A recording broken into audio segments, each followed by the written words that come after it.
The crowdloans on Kusama were back, at least for now, but they're now returning to Polkadot as well, and in today's video you'll find out if the rewards are tempting or not. I'll also talk about Manta Network, Crust Network, Phala Network and Zeitgeist, who have done something to Kusama, but what did they actually do? Let the chaos begin.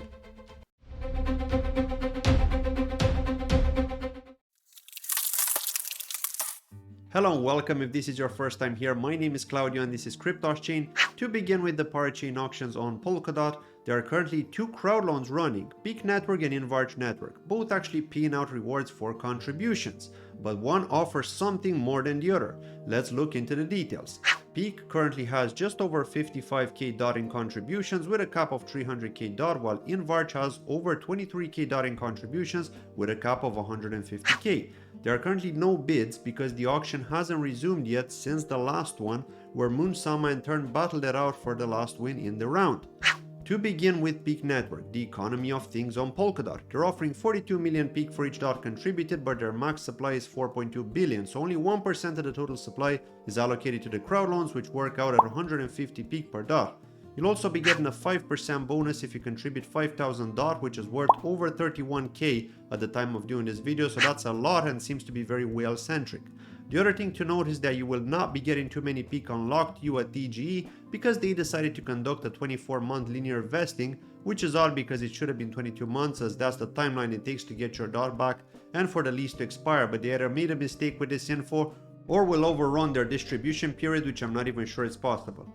InvArch Network on the other hand have a better deal for us wanting to crowdloan. In short, InvArch are a highly optimized network that want to launch decentralized communities or DAOs on Polkadot, ultimately a DAO hub. They're already on Kusama with their canary Tinkernet, and if you'd like to find out more about InvArch, you can watch my recent interview with the co-founder Dakota, where he goes through the awesome details. But to get back to the rewards, 1.5% of the total supply is allocated to the crowdloan rewards, and that means you'll receive 100 Varch for each DOT contributed. The other benefit of the InvArch crowdloan is that you will get 20% unlocked at TGE, and then you'll get the remaining 80% vested over the duration of the lease. The crowdloan is going to run until the 4th of May and your DOT will get returned to you on the 12th of March 2025. So that's the reason they're saying your DOT will be locked up for 24 months, because that's the reality should they win. Remember that all the parachain auctions need to complete for a full round before the upgrade from Parathread to Parachain actually happens. InvArch are also offering some special bonus for contributors. If you contribute 500 DOT, which is worth just over 3.1k, you will get a 5% bonus, so that's more affordable than Peaq's one. Then there's the bigger bonus of 7.5% for 1000 DOT and 10% for a 1500 DOT contribution. Now, if you're also a holder of the InvArch Access Pass NFT, during the distribution event you'll earn a further 5% bonus. And if you've contributed to the Tinkernet crowdloan from the same wallet that you'll contribute to the InvArch one, you'll get a 2.5% additional bonus. Bidding is expected to begin on the 25th of March and to end in late April of 2023. There are various ways you can contribute: through the official Polkadot.js wallet, through your mobile on Nova wallet, which is one of my favorite wallets, or through Bifrost Finance to get VS DOT and increase your liquidity. If you do plan to contribute to Nova, you simply just open up your wallet and go to vote at the bottom of the screen and then select the crowdloan tab at the top and select InvArch Network, and then choose the quantity of DOT you wish to contribute and sign the transaction. Moving on to the Kusama crowdloans. Not too much action going on there, and Sora Network are the only ones, and they received 2,904 KSM in contributions from 214 wallets, so they're very likely going to take the win. Bill Laboon, the director of the Web3 Foundation, tweeted that there's currently a referendum on Polkadot to propose the new schedule for the Polkadot Parachain Auctions. So when that passes, we'll see the action begin. Looking at the Parachain news, Manta Network have announced the long-awaited for Manta Pay launch on the Canary Network Calamari, and this is part 2 of the Manta Network launch phase. Here we can see a glimpse of how Manta Pay looks like, and as you can see, you could simply connect your wallet and then swap KMA or KSM for ZK, KMA or ZK KSM, which is the private version of the token, the ZK prefix standing for Zero Knowledge Proof. So are you excited for this, and will you be making your crypto private? Let me know in the comments below.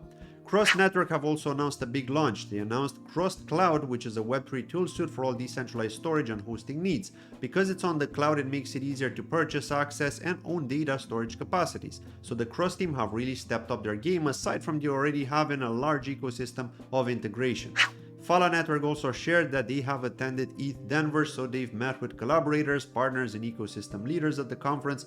But one of the most important things to note is that they made many new connections with industry defining projects, which I'm assuming were interested in the FAT contract, which will hopefully bring in a wave of new developers. Remember, more developers using FAT contract would mean more PHA locked up and removed from circulation. And last but not least, Zeitgeist have done the unexpected, or was it expected?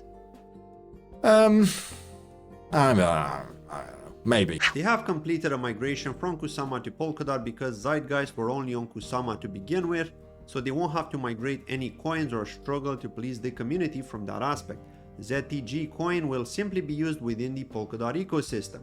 It's also worth noting that ZTG was only listed on centralized exchanges, so the team might have had this migration in mind for some time, otherwise they'd have to deal with those annoying ZTG stuck on other parachains and have to migrate those. That's all from today's video. Thanks as always for watching, and please don't forget to hit the like if you enjoyed it and follow me on my socials. Till next time.